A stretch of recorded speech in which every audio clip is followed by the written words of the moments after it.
Mr. Chadha. Mr. Chadha.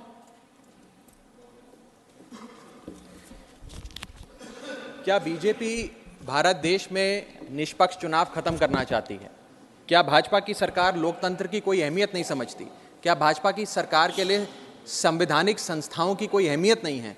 क्या भाजपा सरकार हर संवैधानिक संस्था को अपनी कठपुतली बनाना चाहती है? क्या भाजपा सरकार सुप्रीम कोर्ट के फैसले की कोई सम्मान नहीं करती, उसकी कोई अहमियत नहीं समझती? ये कुछ सवाल हैं जो बिल पढ़ने के बाद मेरे जहन में आए, और वो इसलिए आए क्योंकि इस बिल के माध्यम से ये सरकार चुनाव आयोग को पूरी तरीके से अपने नियंत्रण में लेना चाहती है, यानी कि चुनाव आयोग पे पूर्ण कब्जा चाहती है। मैम, चुनाव आयोग के 3 सदस्य होते हैं, एक मुख्य चुनाव आयुक्त यानी कि चीफ इलेक्शन कमिश्नर और 2 अतिरिक्त इलेक्शन कमिश्नर्स।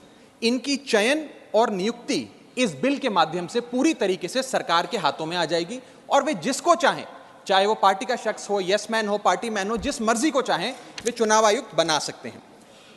चुनाव आयोग की हमारे देश के चुनावों में बड़ी महत्वपूर्ण भूमिका है। किसका वोट बनेगा, किसका वोट कटेगा, ये चुनाव आयोग तय करता है। किस तारीख पर चुनाव होगा, कितने चरण में चुनाव होगा, ये चुनाव आयोग तय करता है। ईवीएम मशीन कहां कहां भेजी जाएंगी, उसका नियंत्रण, उसका मैनेजमेंट, उसका योग, उसका प्रयोग, सारी चीजें चुनाव आयोग तय करता है। तो इसीलिए चुनाव आयोग एक बड़ी महत्वपूर्ण संस्था है इस देश के फ्री एंड फेयर इलेक्शंस के लिए। Ma'am, I will mince no words. This bill is going to destroy one of the few remaining independent institutions in India, that is the Election Commission, and thereby dislodge free and fair elections from India. ये bill 3 व्यक्ति या संस्था का अपमान है। पहला अपमान है सुप्रीम कोर्ट का।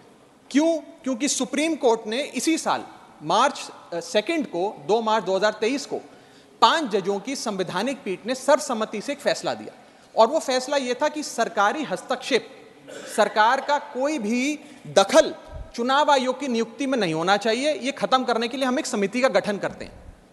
उस समिति के गठन से मुख्य न्यायाधीश को हटाकर एक कैबिनेट मंत्री को डालकर उसका संतुलन बिगाड़ने का काम और सुप्रीम कोर्ट के फैसले को पलटने का काम इस सरकार ने किया, ताकि एक ऐसी व्यवस्था बन जाए जिसमें जो शख्स ये चाहे वही चीफ इलेक्शन कमिश्नर बनेगा। ये इंसल्ट सुप्रीम कोर्ट की इसलिए है क्योंकि इसी साल के दिए गए संवैधानिक पीठ के सर्वसम्मति के 2 फैसलों को इस सरकार ने सदन के भीतर बिल लाकर बदल दिया। पहला था दिल्ली सेवा बिल, जो 8 दिन के भीतर ऑर्डिनेंस लाकर और फिर सदन के भीतर बिल लाकर बदला गया, और एक ये बिल जो 2 मार्च 2023 के सुप्रीम कोर्ट के फैसले को पलटता है और उस फैसले को पूरी तरीके से रिवर्स करने का काम करता है। मैं आपको यह बताना चाहूंगा कि यह सरकार इस बिल के माध्यम से एक प्रकार से सुप्रीम कोर्ट को खुली चुनौती दे रही है कि आपको जो फैसला देना है दीजिए, अगर हमें पसंद नहीं आएगा हम बिल लाकर उस फैसले को पलट देंगे। दूसरा इंसल्ट या अपमान इस बिल के माध्यम से चीफ जस्टिस ऑफ इंडिया का है। सुप्रीम कोर्ट का फैसला कहता है कि चयन समिति के 3 सदस्य होंगे, माननीय प्रधानमंत्री जी, माननीय नेता प्रतिपक्ष यानी कि लीडर ऑफ ऑपोजिशन, और 3rd chief justice of India. इन 3 मेंबरी समिति में से इस बिल के माध्यम से सरकार ने चीफ जस्टिस ऑफ इंडिया को हटा दिया और एक कैबिनेट मंत्री को उनकी जगह बिठा दिया।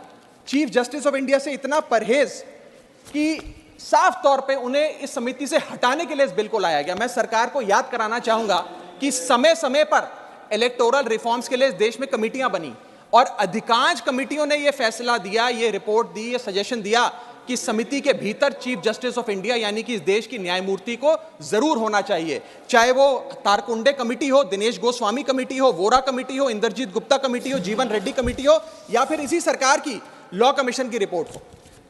तीसरी इंसल्ट इस बिल के माध्यम से भाजपा सरकार एक ऐसे शख्स की कर रही है जो व्यक्ति भाजपा का संस्थापक थे, जो व्यक्ति आज भी भाजपा के मार्गदर्शक हैं, जो व्यक्ति भाजपा के भीष्म पितामह के नाम से जाने जाते हैं, वो व्यक्ति जो भारत देश के पूर्व प्रधानमंत्री रहे यानी कि लालकृष्ण आडवाणी जी, पूर्व उप प्रधानमंत्री रहे। मैम, 2 जून 2012 को, और मैं राज्यसभा के पटल पे इस लेटर को रखूंगा, 2 जून 2012 को माननीय लालकृष्ण आडवाणी जी ने उस समय के प्रधानमंत्री डॉक्टर मनमोहन सिंह को पत्र लिखकर कहा कि चुनाव आयोग की जो भूमिका है चुनावों में बड़ी महत्वपूर्ण है, उसकी नियुक्ति पर एक बहुत बड़ा संदेह, प्रश्न चिन्ह लगा हुआ है, और उसकी नियुक्ति सरकार के हाथ में नहीं होनी चाहिए। और वो लिखते हैं, the present system whereby members to the election commission are appointed solely on the advice of the prime minister does not evoke confidence in the people. keeping these important decisions as the exclusive preserve of the ruling party renders the entire selection process vulnerable and open to manipulation and partisanship. और वो कहते हैं कि समिति 5 सदस्यों की हो जो सीईसी की चयन करे, उनकी नियुक्ति करे, जिसमें प्रधानमंत्री हो, जिसमें लीडर ऑफ ऑपोजिशन लोकसभा हो, जिसमें लीडर ऑफ ऑपोजिशन राज्यसभा हो, जिसमें चीफ जस्टिस ऑफ इंडिया हो और कानून मंत्री हो, यानी कि 2 सदस्य सरकार के, 2 सदस्य ऑपोजिशन के और 1 न्यायपालिका के। ये समिति बड़ी अच्छी है। यानी कि अडवाणी जी भी चीफ इलेक्शन कमिश्नर की स्वतंत्रता के लिए, चुनाव आयोग की स्वतंत्रता के लिए लड़ते रहे, लेकिन इन लोगों ने अडवाणी जी को भी उनके हक की, उनके अधिकार की बात नहीं दी। आज मैं सदन में दूसरी बार लालकृष्ण अडवाणी जी के हक की, उनके अधिकार की बात मांगने के लिए खड़ा हुआ हूं। पहला जब उन्होंने दिल्ली सेवा बिल पर कहा था दिल्ली को पूर्ण राज्य का दर्जा दिया जाए, और आज जब उन्होंने कहा कि चीफ इलेक्शन कमिश्नर की नियुक्ति स्वतंत्रता से हो, निष्पक्ष तरीके से हो। आगे मैं 3 महत्वपूर्ण कारण बताना चाहूंगा मैडम, जिसके चलते ये बिल को आज मैं और मुझे लगता है समस्त विपक्ष अपोज करता है। पहला कि ये बिल पूरी तरीके से इलीगल है, गैर कानूनी है, और वो इसलिए है क्योंकि you can not reverse a supreme court judgment without changing the very basis of it. यानी कि अगर आपको सुप्रीम कोर्ट के फैसले को पलटना है तो सुप्रीम कोर्ट जिस फैसले को देते हुए जिस आधार को रेफर करता है, आपको उस आधार को बदलना पड़ेगा। आप सीधा फैसला नहीं पलट सकते।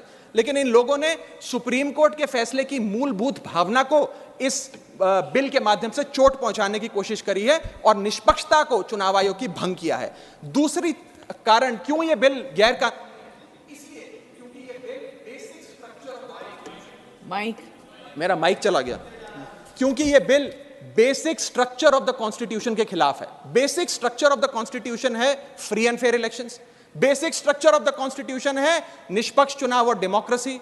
अगर बायस्ड इलेक्शन कमीशन होगा तो चुनाव भी बायस्ड होगा। अगर गैर निष्पक्ष तरीके से चुनाव आयोग चुना जाएगा तो हिंदुस्तान में चुनाव भी गैर निष्पक्ष तरीके से होंगे। इसीलिए यह basic structure of the constitution को भी पूरी तरीके से वायलेट करता है। मैं आगे बताना चाहूंगा कि दूसरा महत्वपूर्ण कारण क्यों यह बिल एक प्रकार से सरकार के हाथ में चुनाव आयोग का पूरा नियंत्रण दे देता है। Why is the selection committee biased in the favour of the government? Supreme court ने कहा 3 मेंबरी समिति होगी जो तय करेगी कि चुनाव आयोग में कौन कौन बैठेगा, प्रधानमंत्री, लीडर ऑफ ऑपोजिशन और चीफ जस्टिस ऑफ इंडिया। इसमें से चीफ जस्टिस ऑफ इंडिया को निकाल बाहर कर एक कैबिनेट मिनिस्टर को इसमें डालकर पूरा नियंत्रण सिलेक्शन समिति का इन लोगों ने बिगाड़ दिया, जिसके चलते आज इस समिति में सरकार के पास 2 वोट हैं। 2:1 से सारे फैसले मेजॉरिटी से सरकार ले सकती है। इसमें सर्वसम्मति से फैसला नहीं लेना, यूनानिमिटी से फैसला नहीं लेना। सरकार चाहे तो 2:1 से कोई भी फैसला ले सकती है। यानी कि सारा नियंत्रण कौन मुख्य चुनाव आयुक्त होंगे, कौन चुनाव आयुक्त होंगे, ये सरकार के हाथ में आ जाता है। और ये एक ऐसी व्यवस्था बनाता है कि एक पार्टी मैन, एक यस मैन चुनाव आयुक्त बन सकता है। वो दिन भी दूर नहीं कि चाहे भाजपा अगर कल तो संबित पात्रा को चीफ इलेक्शन कमिश्नर बना सकती है मैडम, और 2:1 के रेशियो से संबित पात्रा देश के चीफ इलेक्शन कमिश्नर बन सकते हैं। आप सोचिए कि ये कितना खतरनाक होगा अगर वो चीफ इलेक्शन कमिश्नर बन गए। मैं आगे चलता हूं। पैरा 9 इस सुप्रीम कोर्ट जजमेंट का कहता है, the executive alone being involved in the appointment ensures that the commission becomes and remains a partisan body and the branch of the executive. The independence of the commission is intimately interlinked with the process of appointment. यानी कि supreme court ये कहता है कि चयन का जो पूरा प्रोसेस है वो पूरी तरीके से इलेक्शंस कैसे होंगे, फ्री होंगे कि फेयर होंगे, वो तय करता है। मैं आगे चलता हूं, 14 मिनट है मैडम, अभी तो 6 मिनट बाकी हैं।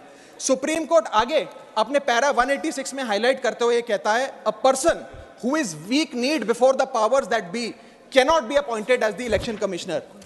A person who is in a state of obligation or feels indebted to the person who has appointed him fails the nation and can have no place in the conduct of elections, forming the very foundation of our democracy. An independent person cannot be biased. It is important that the appointment must be overshadowed even by a perception that a yes man will decide the fate of the democracy and all its promises. यानी कि केवल निष्पक्ष चयन ही होना जरूरी नहीं है, निष्पक्ष चयन जनता को नजर आना भी जरूरी है। It must not only be done, it must be seen to be done. ये सुप्रीम कोर्ट बात कहता है। मैं आगे चलता हूं। तीसरा कारण कि क्यों हम इस बिल को अपोज कर रहे हैं वो है कि ये जो प्रपोज्ड सिलेक्शन कमिटी है इसमें कोई चेक्स एंड बैलेंसेस नहीं है। चेक्स एंड बैलेंसेस इसलिए नहीं है क्योंकि सारे फैसले तो सरकार के पक्ष में होंगे, 2 मंत्री सरकार के उसमें बैठे हैं, एलओपी को मात्र फॉर्मेलिटी के लिए इसमें बिठाया गया है, तो एक प्रकार का फिक्स्ड मैच इसमें नजर आता है। अब आप ही सोचिए, 3 मेंबरी समिति है जिसमें माननीय प्रधानमंत्री जी हैं, मान लेते हैं हमारे सदन के लीडर ऑफ ऑपोजिशन मल्लिकार्जुन खड़गे जी उसके सदस्य हैं, और 3rd मेंबर अर्जुन मेघवाल जी कानून मंत्री यहां बैठे हैं वो हैं। अब इनकी बैठक चल रही है, इसमें माननीय प्रधानमंत्री जी कहते हैं कि मैं रमेश नाम के शख्स को चीफ इलेक्शन कमिश्नर बनाना चाहता हूं। खड़गे साहब कहते हैं कि मैं रमेश को नहीं सुरेश को चीफ इलेक्शन कमिश्नर बनाना चाहता हूं।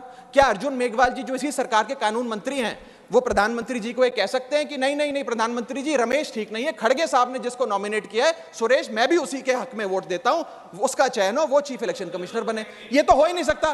तो जो सरकार चाहेगी वही होगा। तो एक प्रकार से निष्पक्षता और स्वतंत्रता चीफ इलेक्शन कमिश्नर की खत्म करने का काम ये करती है। हमने एक बचपन में एक मुहावरा सुना था, जिसकी लाठी उसकी भैंस। तो ये पूरी तरीके से इस बिल में सिद्ध होता है कि लाठी भी इनकी, तो फिर इस कानून के माध्यम से भैंस भी इनकी। मैं आपको एक और उदाहरण के माध्यम से समझाता हूं। मान लीजिए भारत और ऑस्ट्रेलिया का क्रिकेट मैच हो रहा है, उस क्रिकेट मैच में अंपायर कौन होगा वो एक 3 मेंबर की समिति तय करेगी जो मैच कराएगी। वो 3 मेंबर की समिति में एक ऑस्ट्रेलिया के कैप्टन पैट कमिंग्स होंगे, दूसरे ऑस्ट्रेलिया के प्रसिद्ध प्लेयर डेविड वार्नर होंगे, और 3rd भारत के कप्तान रोहित शर्मा होंगे। अब ये 3 मेंबरी समिति अगर किसी अंपायर को चुनेगी तो वो अंपायर तो हमेशा ही ऑस्ट्रेलिया के साथ होगा, क्योंकि 2-1 की बहुमत ऑस्ट्रेलिया के साथ है। तो क्या निष्पक्ष मैच हो सकता है? क्या इंडिया इंडिपेंडेंट मैच खेल सकती है? ऐसा ही कुछ इस चुनाव आयोग के गठन से, इस बिल के आने के बाद इस देश में होने जा रहा है। मैं आगे चलता हूं मैडम, मुझे बोलने दीजिए। इसका माध्यम, मैडम मुझे बोलने दीजिए, मुझे डिस्टर्ब ना करें।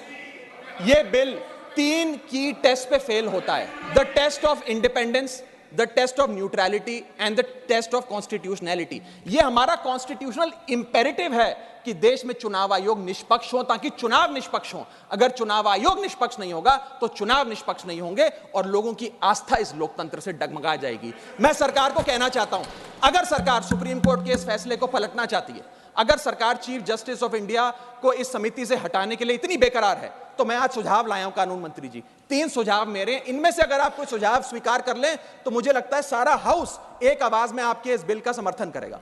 पहला सुझाव यह है, ये 3 ऑप्शन लाया हूं आपके लिए। पहला ऑप्शन यह है कि चुनाव आयोग का गठन, कौन चीफ इलेक्शन कमिश्नर होगा और कौन इलेक्शन कमिश्नर्स होंगे, इसका गठन 2 मेंबरी समिति करे, जिसमें 2 लोग हों, प्रधानमंत्री और लीडर ऑफ ऑपोजिशन, ये विपक्ष के नेता। ये 2 मेंबर्स सर्वसम्मति से फैसला ले, यूनानिमिटी से, क्योंकि 2 लोगों में मेजॉरिटी तो हो नहीं सकती, तो 2 लोग सर्वसम्मति से फैसला ले, जो भी नाम तय करेंगे हम सब मान जाएंगे। ये ऑप्शन 1। ऑप्शन 2 मैं देना चाहूंगा सरकार को, जो लालकृष्ण अडवाणी जी ने दिया था। लालकृष्ण अडवाणी जी की बात मान लीजिए, मेरी मत मानिए, आपको आम आदमी पार्टी तो पसंद नहीं, पर अपने पेट्रियार्क फाउंडिंग फादर, आपके पितामह भीष्म लालकृष्ण अडवाणी जी का फॉर्मूला ले लीजिए। 5 मेंबरी समिति, प्रधानमंत्री, कानून मंत्री, leader of opposition in Lok Sabha and Rajya Sabha और चीफ जस्टिस ऑफ इंडिया। ये 5 मेंबरी समिति एक निष्पक्ष चुनाव आयोग का चयन कर लेगी। और तीसरा ऑप्शन, अगर ये दोनों ऑप्शन आपको पसंद नहीं, तो मैं आपको वो ऑप्शन बताना चाहूंगा जो कॉन्स्टिट्यूएंट असेंबली में प्रोफेसर शिबन लाल सक्सेना ने दिया था। वो था कि जो भी नाम ये चयन समिति तय करे, वो नाम सदन के भीतर लाए जाएं और 2/3 बहुमत लोकसभा और राज्यसभा से नाम पास हो जाए, वो आदमी चीफ इलेक्शन कमिश्नर बन जाए। मैं सकारात्मक बहस कर रहा हूं, मैं ऑप्शन लाया हूं। ये इन 3 ऑप्शंस में से कोई भी ऑप्शन चुन लीजिए, सारे विपक्ष को मनाने की, एकजुट करने की जिम्मेदारी मेरी। मैं अंत में अपनी बात समाप्त करने से इतना बस कहना चाहूंगा मैडम, कि ये बिल एक डे लाइट रॉबरी है हमारे देश की डेमोक्रेसी की, लोकतंत्र की। इस बिल के माध्यम से भाजपा डेमोक्रेसी को हाईजैक करना चाहती है। And I on behalf of the आम आदमी party oppose this bill, vehemently oppose this bill, because this bill will ensure that India, which is today known as the mother of democracy, will tomorrow unfortunately be known as for mockery of democracy. Mother of democracy से mockery of democracy तक का सफर आप इस bill के माध्यम से तय करने जा रहे हैं। मैं हाथ जोड़कर आपसे विनती करूंगा, इस बिल को वापस लीजिए। लोगों की, देश के लोकतंत्र में बहुत आस्था है, उस आस्था से खिलवाड़ करने का काम मत कीजिए। बहुत बहुत शुक्रिया। जय हिंद, जय भारत।